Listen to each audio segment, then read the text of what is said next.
How dare you ruin this evening! I said get out! You really should listen to the lady, old boy. So, picture this: it's one of those freezing Chicago nights where the wind off Lake Michigan feels like it's trying to slice right through your bones. But inside the Sapphire Atrium, 50 floors up, the air is perfectly climate-controlled, smelling like imported orchids and old money. Standing right there near the bar, nursing a sparkling water because he wants to keep his head clear, is Marcus Holloway. Now, if you looked at Marcus, really looked at him, you'd see a man who carries himself with the kind of quiet stillness that only comes from weathering 100 storms. But tonight, he's not wearing the $5,000 bespoke tuxedo that hangs in his closet. No, tonight he decided to wear a simple, off-the-rack navy suit, no tie. Just a clean white button-down, because Marcus wanted to see something. He wanted to see the truth, and man, did he ever find it. See, Marcus isn't just some guy. He's the founder of Other Capital, a venture firm that quietly controls half the tech infrastructure in the Midwest. A guy who grew up on the South Side, the son of a man who fixed boilers in this exact building back when it was just offices. A guy who studied coding by flashlight because the power got cut off more times than he could count. But nobody in this room knows that face, because Marcus is the ghost of the loop. He doesn't do magazine covers. He doesn't do flash. He just does results. And then you have the Van der Wicks, Preston and Lydia Van der Wick. And listen, you know these people. Even if you've never met them, you know the type. Preston is tall, silver-haired, has that permanent look of mild annoyance, like the world isn't spinning quite fast enough for his liking. The CEO of Van der Wick Logistics, a shipping empire that his grandfather built with bare hands, and that Preston is currently driving straight off a cliff. And Lydia, well, Lydia is beautiful in that sharp, terrifying way, draped in vintage Chanel, eyes constantly scanning the room, not to see who she can talk to, but who she needs to avoid. And tonight, they are desperate. I mean, sweating through the silk shirt. Desperate because their company is bleeding cash. The banks have closed the taps, and their only hope, their absolute last lifeline, is a meeting scheduled for Monday morning with the mysterious CEO of Other Capital to beg for a $60 million infusion. But right now, they aren't thinking about Monday. They're thinking about image, about maintaining the illusion of power. So when they strut toward the VIP section, heads held high, ignoring the whispers about their failing stock price, they see something that makes Lydia's perfectly sculpted face twist into something ugly. They see Marcus. Marcus is standing next to table 1, the table, the best view in the house, directly center stage, and he's just checking his phone, waiting for the event coordinator, totally at peace, until Lydia stops 3 feet away, clears her throat with this sound like cracking ice, and says, loud enough for the nearby tables to hear, "Excuse me, I think you're lost." Marcus looks up, slow, calm, and he smiles, just a polite little smile, and says, "I don't think so. Ma'am, I'm just waiting for the program to start." And he turns back to his phone. And oh, that was the wrong move, because to Lydia Van der Wick, being ignored by someone she views as the help is a cardinal sin. So she steps closer, the smell of her expensive perfume rolling off her in waves, and she snaps, "This is the VIP section. The staff entrance is through the service elevator in the back. We are trying to enjoy our evening without having to worry about someone snatching purses. So why don't you shuffle along before I have security drag you out?" Now, the room goes quiet. You know that heavy, suffocating silence where everyone is listening but pretending to look at their drinks. And Marcus, he takes a breath, lowers his phone, looks Lydia dead in the eye, and says in this deep, steady voice, "My name is Marcus, and I believe this table is reserved for me, actually," which causes Preston, who had been busy fixing his cufflinks, to finally look up and let out this harsh, barking laugh, shaking his head like he just heard the world's dumbest joke. Preston steps in, puffing his chest out, looming over Marcus, and he says, "Listen here, pal. I don't know what kind of affirmative action delusions you're operating under, but this table is for the keynote donors, people who built this city, not for," and he waves his hand dismissively at Marcus's suit, "whatever budget track. Charity case you are, you see that placard, it says Ether Capital. That's a billion-dollar firm, not a seat for the valet driver to take a load off, so move. Now. And this is the moment, right here, where Marcus could have ended it. He could have pulled out his black card. He could have screamed. He could have exerted his power. But he didn't. He remembered his dad, coming home with grease under his fingernails, talking about how the executives looked right through him in the elevator. And a cold anger settled in Marcus's gut, the kind of anger that doesn't burn, it freezes. So he decides to let them dig. He decides to hand them the shovel and watch them work. I have my invitation right here in my pocket, Marcus says softly, reaching for his jacket. And Lydia flinches back, clutching her pearls, literally clutching them. It would be funny if it wasn't so tragic, and she shrieks. He's got a weapon. Security. Someone gets security. He's reaching for something, and suddenly the tension snaps. 3 security guards who had been eyeing the situation rush over, hands on their belts, adrenaline pumping, and the head guard, a guy named Tony, who looks tired, gets between them and asks what the problem is.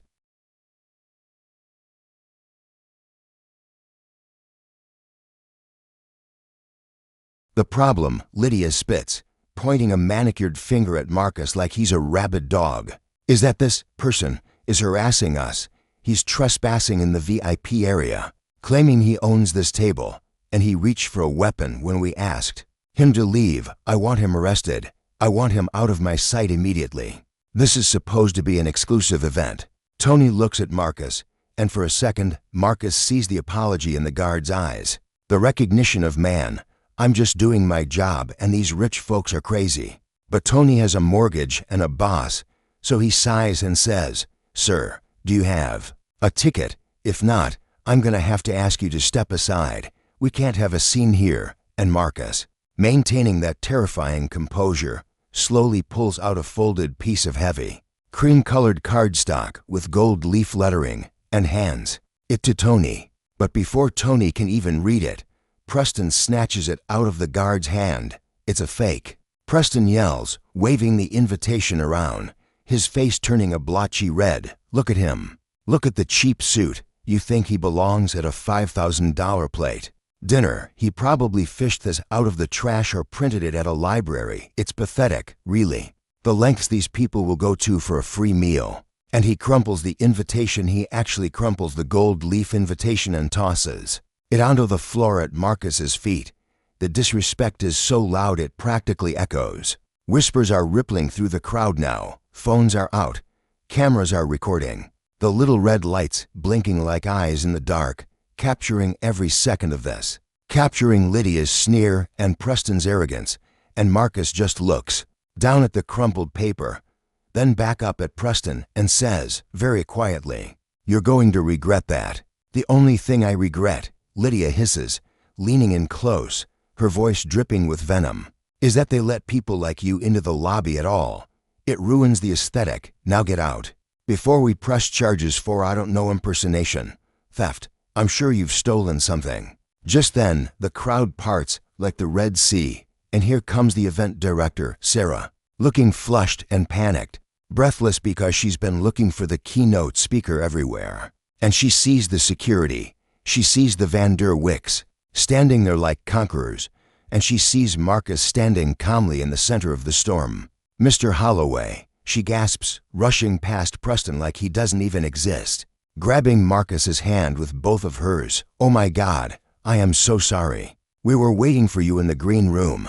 I didn't know you were on the floor. Are you okay? Is everything all right?" And the silence that falls over the Van der Wicks is instantaneous and absolute. It's the sound of a vacuum sealing. Preston's mouth opens, but no sound comes out. Just a dry click, and Lydia freezes, her eyes darting from Sarah to Marcus, her brain trying to compute the impossible data that the man she just threatened to arrest is being treated like royalty. "Mr. Holloway," Preston stammers, the blood draining out of his face so fast he looks like a corpse. "Wait, Sarah.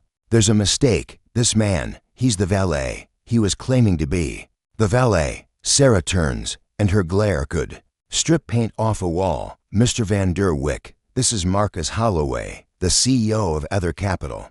He is the reason this gala is happening. He donated the $3 million that paid for your dinner tonight, and the weight of those words hits Preston like a physical blow to the chest. He actually stumbles back a step, gripping the back of a chair, the chair he had just told Marcus he wasn't allowed to sit in. Marcus doesn't smile. He doesn't gloat. He just brushes a piece of imaginary lint off his jacket, looks at Sarah, and says, "It's fine, Sarah, really. These two were just explaining to me the strict standards of the event. Apparently, I don't fit the aesthetic of the people they usually associate with." And he lets his gaze slide over to Lydia, who is now trembling, physically shaking, her hands clutching her purse so hard her knuckles are white. We didn't know," Lydia whispers, her voice a broken squeak. Completely gone is the imperious queen, replaced by a terrified child. "We thought you weren't wearing a tuxedo. We just assumed." "You assumed," Marcus finishes for her, his voice cutting through the air, "that because of how I look, and because I'm not draped in logos, that I must be the help. You assumed that my place was in the back alley, isn't that what you said?" "The back alley, please," Preston chokes out, sweat now visible on his forehead. "Mr. Holloway, it's been a long week. The stress of the merger, we meant no disrespect. It was a misunderstanding. Just a terrible misunderstanding. Surely a misunderstanding is taking the wrong coat." Marcus interrupts, stepping closer, invading their personal space. Just a little, letting them feel the heat of the situation. Calling security on a guest because of the color of his skin and the cut of his suit. "That's not a misunderstanding, Preston, that's a worldview. And it's funny you mention the merger, or the investment meeting, I should say." Preston's eyes go wide, realizing the horror of Monday morning. "Monday," he breathes. We have a meeting. The 60 million, had," Marcus corrects him, and the word hangs there, final and devastating. "You had a meeting."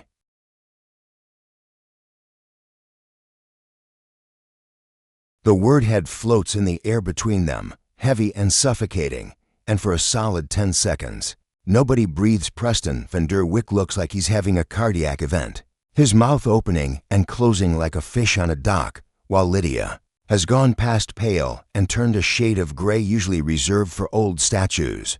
The cameras around them are still rolling, dozens of phones held up like little judgment panels, broadcasting this disaster live to the world. Marcus doesn't yell. He doesn't make a scene. He just turns to Sarah, the event director, and says, "Sarah, I think I'm ready to give my speech now," and without waiting for an answer, he walks past the Van Der Wicks, literally brushes past Preston's shoulder and heads toward the stage, his steps echoing on the marble floor, calm, rhythmic, the walk of a man who owns the building, the block, and the moment. He steps up to the podium, adjusts the microphone, and the spotlight hits him. He looks out at the sea of faces, the elite of Chicago, the bankers, the heirs, the politicians, and then he finds table 1, where Preston and Lydia are still standing, frozen, unable to sit, unable to leave, trapped in the wreckage of their own making. Marcus leans into the mic and says, "Good evening, everyone. I tossed my prepared remarks about synergy and innovation in the trash about 5 minutes ago, because something just happened that I think is a better lesson for us all tonight." A hush falls over the room, so quiet you could hear a pin drop. "Tonight," Marcus continues, his voice rolling out like thunder, "I was told by 2 of our guests that I belong in the alley with the garbage. I was told that my money, the money that paid for the champagne in your glasses, was probably a welfare check, and I was told this not because I was rude, not because I was drunk, but because I dared to stand in a space they felt belonged only to them." He pauses, letting the shame soak into the room. The irony is, Marcus says, a wry, sad smile touching his lips, the couple who said these things. The Van Der Wicks are currently facing bankruptcy. Their shipping logistics company is failing because they refused to innovate, refused to adapt, and relied on their grandfather's name to carry them. They have a meeting with me on Monday morning to ask for $60 million to save their legacy. Audible gasps ripple through the room. "Shock, scandal," whispers. Preston sinks into a chair, putting his head in his hands, finally understanding that he hasn't just ruined his night, he has annihilated his life. Marcus looks directly at him from the stage, But I'm canceling that meeting right now, not out of spite, but because capital is a tool, and I don't give tools to people who don't know how to build. You can't build a future when you're clinging to the prejudices of the past. You can't lead a diverse workforce when you treat people like trespassers in their own success.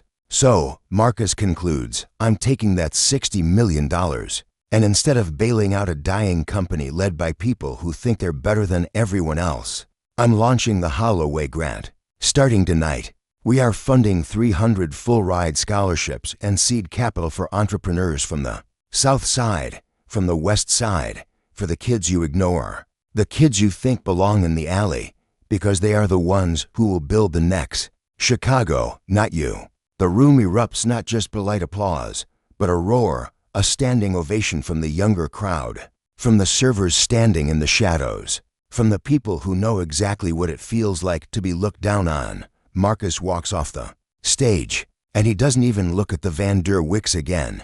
He just walks out the side exit, gets in his car, and goes home to eat a sandwich in his quiet kitchen, alone. But the story doesn't end there. Oh no, that was just the spark. By the next morning, the video of the confrontation has 20 million views. Hashtag VanderWickracist is the #1 trend globally, and the fallout is biblical. Monday morning comes, and instead of a meeting with Marcus, Preston faces his board of directors, and it's a bloodbath. The major clients target Amazon, the big retailers. They saw the video, and they don't want the PR nightmare of associating with a toxic brand. So they pull their contracts. The stock price, which was already shaky, free falls by noon. Trading is halted. By Tuesday, the bank calls in the loans. By Wednesday, Preston is voted out as CEO of the company his family held for 80 years. Lydia doesn't fare any better. The charity boards she ruled with an iron fist. They ask for her resignation via email. Her friends who she lunched with every Tuesday, they stop answering her calls. They block her number, terrified that the stink of failure will rub off on them. She is uninvited from the spring gala, the summer ball, the yacht club. Within a week, she is a pariah in the only world she has ever known. 6 months later, and this is the part that really gets to me, Marcus is sitting in his office, looking over the applications for the new grant program, and his assistant, David, walks in with a weird look on his face. Boss, David says, you're not gonna believe this application we just got for the entry-level logistics coordinator role, the warehouse gig.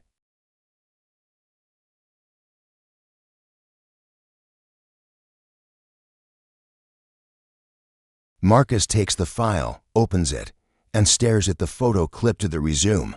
It's Preston. He looks older, tired. The silver hair is a bit messy. The suit in the photo looks like it's seen better days. He's applying for a job that pays $45,000 a year, managing inventory in a warehouse on the outskirts of town. He lost the mansion, lost the cars, lost the status. Lydia left him when the money dried up, moved back in with her mother in Ohio. Preston is alone, and he is starting from zero. David asks, do you want me to shred it? I mean, after what he said to you. Marcus looks at the resume, then looks out the window at the Chicago skyline. He thinks about the anger, the humiliation at the gala. He thinks about how good it would feel to crush Preston one last time, to deny him even this crumb of dignity. But then he remembers his father. He remembers his dad saying, son, hatred is a poison you drink expecting the other man to die. No, Marcus says, closing the file. Bring him in for an interview. If he's qualified, if he's willing to do the work, give him a chance. But David, yeah, boss, make sure he knows who owns the warehouse. And that's where we leave it. Preston Van der Wick, the man who thought he owned the world, working the night shift in a warehouse owned by the man he tried to kick out, learning, box by box, that dignity isn't something you inherit, it's something you earn. And Marcus, he never mentioned it again. He just kept building, kept climbing, proving that the best revenge isn't destruction, it's success. So I gotta ask you guys, if you were Marcus, would you have hired him? Would you have given the man who dehumanized you a second chance, or would you have let him starve? Let me know in the comments, because honestly, I'm still not sure what I would have done.